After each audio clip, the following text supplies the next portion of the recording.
Shalom Uracha, chers auditeurs, chères auditrices. Eh bien, ce Shabbat, nous allons lire la paracha de Vaera, une paracha formidable qui vient en fait nous transmettre un message de très haute importance.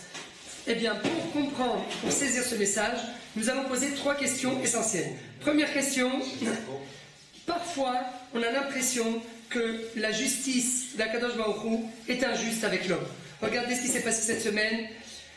La semaine dernière, à l'entrée de Shabbat, avec ces terroristes, je sais que plein de gens sont sous le choc à cause de cette cruauté qu'on a pu voir et rencontrer à travers cet acte terroriste. Et beaucoup de gens se posent la question, pourquoi tant de mal, pourquoi tant de cruauté? Comment Akadosh Baruch Hu laisse-t-il faire autant de choses pareilles et laisse-t-il le mal prendre quelquefois le dessus? Donc ça, c'est la première question. Quelle est la véritable, est-ce que la justice divine est-elle vraiment juste? Première question. Pour répondre à cette question, eh bien, nous allons poser deux autres questions. Et après avoir répondu à ces deux autres questions, eh bien, nous pourrons comprendre la réponse à la première. Enfin, si vous n'avez rien compris, moi non plus. Donc, deuxième question que je voudrais vous poser, c'est a priori, pourquoi Akadosh Baruch Hu punit Pharaon à travers ses 10 plaies? A priori, qu'est-ce que fait Pharaon? Eh bien, il ne fait que remplir sa mission.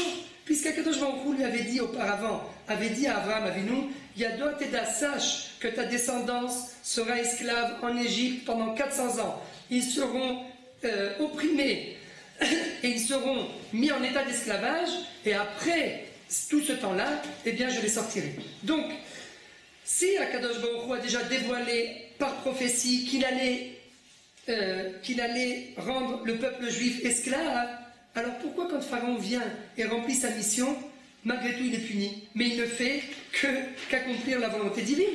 Donc, encore une fois, il n'y a pas de justice, Chas v'Shalom. Où est la justice divine? Ça, c'est la deuxième question. Pourquoi Pharaon, je récapitule, pourquoi Pharaon est puni alors qu'il ne fait que remplir sa mission? Troisième question, c'est pas seulement, elle est encore plus dure que la deuxième. Parce que si vous regardez bien, dans la paracha de cette semaine, ainsi que dans la paracha de la semaine dernière, dans la paracha de la semaine prochaine et dans celle de la semaine d'après, eh bien, il y a écrit à plusieurs reprises qu'Akadosh Baruch Hu lui-même va renforcer le cœur de Pharaon. Et là, c'est une question très grave qui se pose. Comment Akadosh Baruch Hu peut-il supprimer à l'homme la possibilité de faire teshuva, la possibilité de se repentir? Mais il n'y a rien de plus cruel que de retirer à l'homme cette possibilité de faire teshuva. Parce que si un homme est robotisé en quelque sorte, eh bien, on ne peut plus après l'accuser d'avoir accompli les actes qu'il a accomplis, puisqu'il est robotisé, puisqu'Akadosh Baruch Hu a renforcé le cœur de Pharaon. Pourquoi le punir? Pourquoi, mais pas seulement pourquoi le punir, pourquoi l'empêcher de pouvoir faire teshuva et de pouvoir avoir la émouna en Akadosh Baruch Hu? Eh bien, on va répondre d'abord à la deuxième question. En fait, la deuxième question, elle est très simple. La réponse à la deuxième question est très simple. Il y a plusieurs possibilités de répondre à cette deuxième question. Pourquoi Akadosh Baruch Hu punit Pharaon si Pharaon accomplit sa mission? Eh bien, quelque part, Pharaon n'a pas accompli véritablement la mission d'Hachem. Pourquoi? Parce qu'il y a écrit dans l'alliance des anneaux, Brit Ben Abetarim, l'alliance des morceaux, pardon, eh bien, il y a écrit sache, dit Akadosh Baruch Hu à Abraham, que ta descendance sera esclave dans un pays étranger, dans un pays qui n'est pas le leur. Il n'y a pas écrit qu'ils seront esclaves en Égypte. Alors pourquoi Pharaon vient et prend de lui-même il décide en quelque sorte de représenter le pays qui va rendre esclave l'homme Israël? Ça, c'est de la cruauté gratuite. Ça, c'est de la haine gratuite. Ça, en fait, c'est la preuve que Pharaon lui-même a voulu, quelque part, dévoiler sa cruauté, et donc à partir du moment où lui, il dévoile sa cruauté, eh bien, il ne peut s'en prendre qu'à lui-même. Il ne peut pas venir réclamer devant Akadosh Baruch Hu, faire des réclamations, venir se plaindre et dire « Pourquoi tu m'as puni? C'était ton décret à toi ?» Non. Akadosh Baruch Hu, il a décrété qu'il soit esclave et qu'il soit opprimé. Il n'a pas décrété, comme l'a fait Pharaon, que tous les premiers-nés mâles soient tués. Ça, c'est le mal de Pharaon. Et c'est pour cela qu'il a été puni. Et donc, en quelque sorte, la question n'a plus raison d'être, puisque Pharaon a été puni, pas pour quelque chose pour laquelle on l'a envoyé, pour quelque chose pour lequel on ne l'a pas envoyé. Troisième question qu'on a posée, on a dit pourquoi Kadosh Baruch Hu, a priori, empêche Pharaon de faire Teshuvah. Pourquoi il l'empêche de se repentir? De quelle façon? En lui renforçant son cœur. La preuve, c'est qu'il a écrit plusieurs fois dans la Torah, Vechizakti et Paro, je renforcerai le cœur de Pharaon. Réponse, eh bien c'est le Rambam qui nous la donne dans son livre Moreh Nevuchim. C'est une réponse différente de celle de Rashi et du Ramban, Rabbi Moshe ben Nachmanide. La réponse du Rambam dans le Moreh Nevuchim, dans le Guide des Égarés, eh bien elle est formidable. C'est une autre approche de toute séparation. Le Rambam nous dit Akadosh Baruch Hu ne se mêle jamais avec le libre arbitre d'un homme. Jamais, c'est impossible qu'il prenne le libre arbitre de l'homme. Impossible. Il laisse toujours à l'homme le choix de choisir entre le chemin X ou un chemin Y. Par contre, qu'est-ce que fait Akadosh Baruch Hu? Lui, extérieurement, eh bien, il mélange la réalité, il essaye de troubler les événements pour troubler l'homme et pour le pousser quelque part à aller dans telle direction. Mais l'homme peut toujours, à chaque moment, il a 50% de chance de pouvoir choisir tel chemin, 50% de chance de choisir tel chemin. Ça ne tient qu'à lui. Ce n'est pas du tout la responsabilité d'Hachem, c'est sa propre responsabilité. Si un homme a décidé de s'engager dans tel chemin, eh bien, si à la fin ce chemin n'aboutit pas, ou bien s'il atteint un échec, eh bien l'homme ne doit s'en prendre qu'à lui-même. Car ce n'est pas Kadosh Baruch Hu qui l'a poussé dans ce chemin, mais au contraire, c'est l'homme lui-même qui a décidé d'aller dans ce chemin. Et la preuve, vous pouvez voir, à travers toutes les 10 plaies, Akadosh Baruch Hu fait en sorte à chaque fois de laisser une petite ouverture à Pharaon pour qu'il puisse interpréter chacune des 10 plaies de façon naturelle. Si vous regardez bien, déjà, avec le bâton que Moshe jette à terre, eh bien le bâton devient serpent, mais les sorciers de Pharaon, eux aussi, jettent leur bâton, et eux aussi deviennent des serpents. Donc en quelque sorte, Akadosh Baruch Hu fait en sorte de troubler l'esprit de Pharaon pour que de lui-même, Pharaon se dise, bon, ben, de toute façon, voilà, c'est pas un si grand miracle, puisque même mes sorciers peuvent le faire. Donc, qu'est-ce que le Dieu des Hébreux a de plus que tous les dieux qui sont inscrits dans mon répertoire? Il n'a rien de plus. Et donc là, Pharaon décide d'interpréter la réalité de façon ironique, de façon fausse. On peut voir cela encore à travers toutes les 10 plaies. On n'a pas le temps à travers la plaie du sang, la plaie des grenouilles, etc. Mais surtout, la plus grande preuve, à quel moment peut-on la voir? Eh bien, la plus grande preuve, c'est dans la paracha de Béchalach, comme nous le dit le Rambam dans le Moreh Nevuchim. Car, au début de la paracha de Béchalach, qu'est-ce qu'on voit? On voit que Akadosh Baruch Hu Pharaon laisse sortir le peuple juif, mais voilà qu'au moment où il les laisse sortir, eh bien, Akadosh Baruch Hu se dit, je ne peux pas les faire sortir directement d'Égypte pour les faire rentrer en Israël. Pourquoi? Parce que quand ils vont arriver en Israël, eh bien, ils vont rencontrer les 7 peuples, et ils vont devoir faire la guerre avec eux.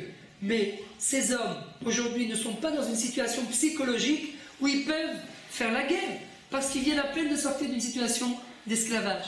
Donc, comment ça serait vraiment cruel de la part d'Hachem de faire rentrer directement en Israël, tout de suite après les avoir fait sortir d'Égypte, les faire rentrer en Israël. Alors, qu'est-ce que nous dit la Torah? Kadosh Baruch Hu ne voulait pas les faire traverser directement, les faire rentrer en Eretz Israël. Parce que c'est trop près, de peur que le peuple juif voit la guerre qu'ils devront faire en Eretz Israël, et en ayant peur, eh bien, ils décident de retourner en Égypte. Alors, qu'est-ce que fait Akadosh Baruch Hu? Il leur fait faire un détour, et il les fait traverser par Derech Hamidbar Yamsouf. Il les fait traverser par le désert. Il les fait traverser par Elat, etc., par la mer Rouge. Mais pourquoi il les fait traverser par là-bas? Pourquoi? Car dans le programme divin, eh bien, le programme divin doit aboutir. Il faut que l'homme Israël s'élève de niveau en niveau. Il faut qu'au moment où il passe, il traverse la mer Rouge, eh bien, il y ait ce qu'on appelle, qu'ils arrivent à un niveau de prophétie très élevé. Comme le disent les Chachamim, que ce qu'a vu une servante au moment de la traversée de la mer Rouge, même le prophète Yecheskel Ben Bouzi n'a pas pu arriver à un tel niveau de prophétie. Alors, ça valait la peine de faire passer l'homme Israël par cette mer Rouge, de leur faire ce miracle. Donc, Akadosh Baruch Hu, lui, dans son programme, eh bien, il a prévu toute une série d'événements. Il a prévu un parcours bien précis, exactement comme nous le dit la Torah. Velon lachem Elokim, Akadosh Baruch Hu ne veut pas les faire traverser, les emmener directement en Israël. Seulement Pharaon, lui, quand il voit à travers ses jumelles, il voit que le peuple juif, au lieu d'avancer tout droit, ils font tout un détour, eh bien là, il se dit, c'est pas possible, il y a un problème, ils se sont perdus.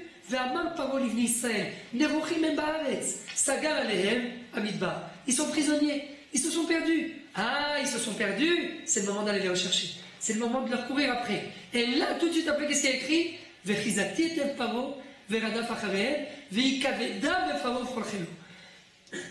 Je vais renforcer le cœur de Pharaon pour le pousser à poursuivre l'homme Israël jusqu'à rentrer dans la mer Rouge pour qu'à la fin la mer Rouge se referme sur eux. Mais nous dit le Rambam dans le Moreh Nevuchim, de quelle façon Akadosh Baruch Hu il a renforcé le cœur de Pharaon? Il n'a pas renforcé en rentrant dans son cœur et en lui changeant les données.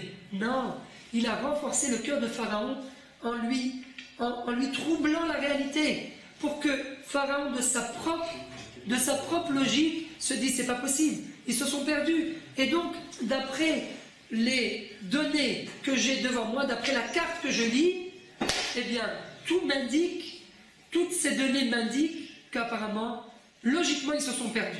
Et s'ils se sont perdus, eh bien, c'est le moment de les poursuivre et de les ramener en Égypte. Et c'est ça qu'Akadosh Baruch Hu fait en disant qu'il renforce le cœur de Pharaon. Mais en aucun cas, il ne retire à aucun moment le libre arbitre de l'homme. Et donc, si l'homme a décidé de choisir un chemin et qu'à la fin, cette personne se casse la figure dans ce chemin, eh bien, il ne peut s'en prendre qu'à lui-même. Il ne peut pas venir se plaindre devant Akadosh Baruch Hu, car c'est lui-même qui a décidé de son propre libre arbitre de choisir quel chemin. Et donc, à partir de là, eh bien, on peut mieux comprendre ce qu'on a dit tout à l'heure. Akadosh Baruch Hu, à aucun moment, n'empêche un homme de faire teshuva. À aucun moment, il ne l'empêche de choisir de son propre libre arbitre de faire le bien. Si l'homme décide de faire le mal, eh bien, il ne peut s'en prendre qu'à lui-même. Par contre, qu'est-ce qu'Akadosh Baruch Hu fait? Eh bien, Akadosh Baruch Hu se sert du refus de l'homme, comme dans la paracha de cette semaine. Il se sert du refus de Pharaon à reconnaître l'existence d'Hachem pour nous faire prendre conscience à nous qu'Hachem est le maître du monde. Veillez-vous Israël qui a ni Hachem bekerev haaretz. Le monde entier va prendre conscience que je suis le maître du monde.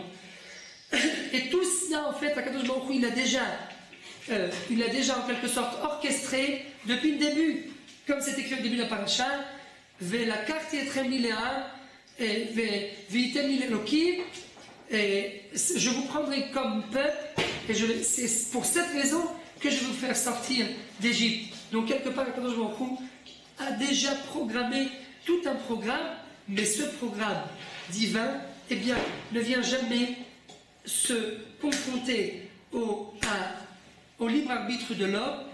Bien sûr, il faut comprendre où est, en quelque sorte, le point culminant entre le programme divin et la volonté de l'homme, comment ces deux volontés, en quelque sorte, ces deux programmes s'en mêlent l'un dans l'autre, comment ils deviennent en harmonie, parce que c'est pas possible. Si c'est Akadosh Baruch Hu qui dirige, ça peut pas être l'homme. Si c'est l'homme, ça peut pas être Hachem. Eh bien, le Ramchal nous dit que non. C'est possible, on ne peut pas comprendre, mais c'est ce que fait, on ne peut pas comprendre où est exactement le rapport, le lien entre la volonté d'Hachem et la volonté de l'homme. Par contre, seulement, nous disent nos sages, eh bien, à travers le refus de l'homme, exactement comme avec Pharaon, à travers le refus de Pharaon de reconnaître l'existence d'Hachem, eh bien, Akadosh Baruch Hu nous a envoyé ces 10 plaies.